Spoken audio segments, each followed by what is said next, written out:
Dalam Bapa dan Putra dan Roh Kudus. Amin. Allah yang penuh kasih, kami bersyukur bahwa kami Kau ingatkan untuk tidak menggantungkan diri kepada selain Allah. Menggantungkan diri pada sesama atau pada diri sendiri dan menjauh dari Tuhan. Dan Yeremia mengatakan terkutuklah untuk kami ya Bapa, untuk terus menggantungkan hidup kami kepadamu. Mengandalkan Engkau. Terpujilah namamu kini dan sepanjang segala masa. Amin. Saudara, Yeremia mengingatkan kita supaya jangan kita mengandalkan diri sendiri. Jangan kita mengandalkan manusia. Dan jangan kita menjauh dari Tuhan. Dan kata-kata terkutuklah. Kata yang keras. Kata yang dahsyat.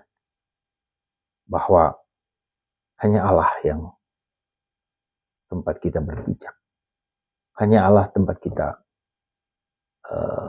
menyembah. Allah pusat.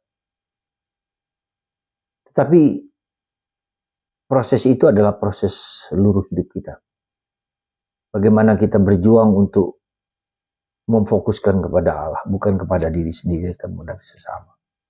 Dan itu perjalanan sepanjang hidup kita. Perjalanan dari ego kepada Tuhan dan kepada sesama.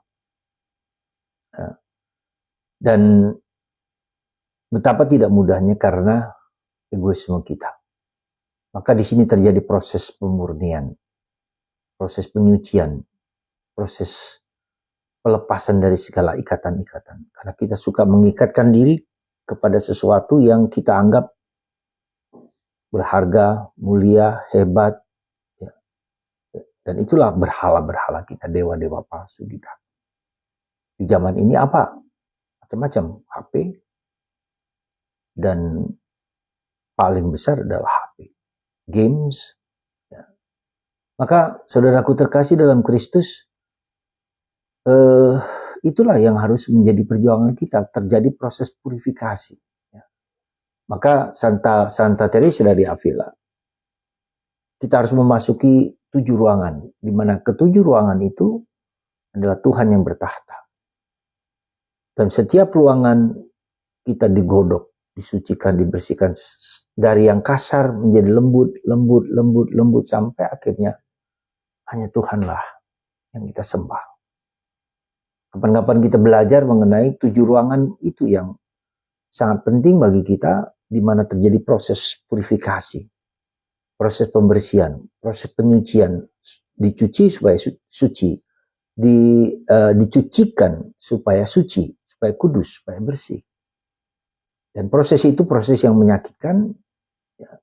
Dan tetapi proses itu membuat kita menjadi kudus, menjadi suci. Maka Yesus mengatakan berbahagialah orang yang suci hatinya, karena mereka akan melihat Allah. Ya.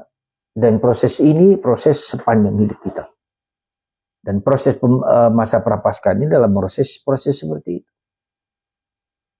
Salah satu proses yang membuat kita disucikan adalah penderitaan, konflik, ya, kesulitan, masalah.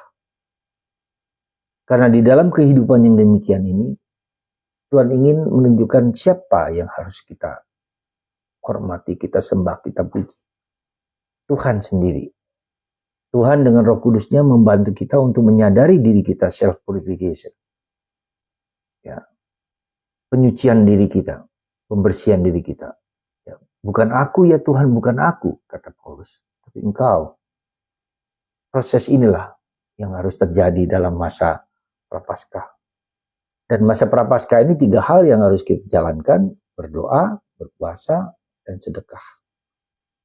Doaku apakah keluar dari pengalaman batinku? Doaku adalah bukan aku yang menjadi fokus, tapi Tuhan. Memuji Tuhan. Ad maiorem Dei gloriam. Aku bekerja segiat-giatnya bagi Tuhan semesta alam. Jadi fokus doa kepada Tuhan untuk sesama, untuk dunia, untuk perdamaian. Sedekahku apakah ku berikan dengan tulus ikhlas? Bukan hanya soal materi, tapi soal sikap.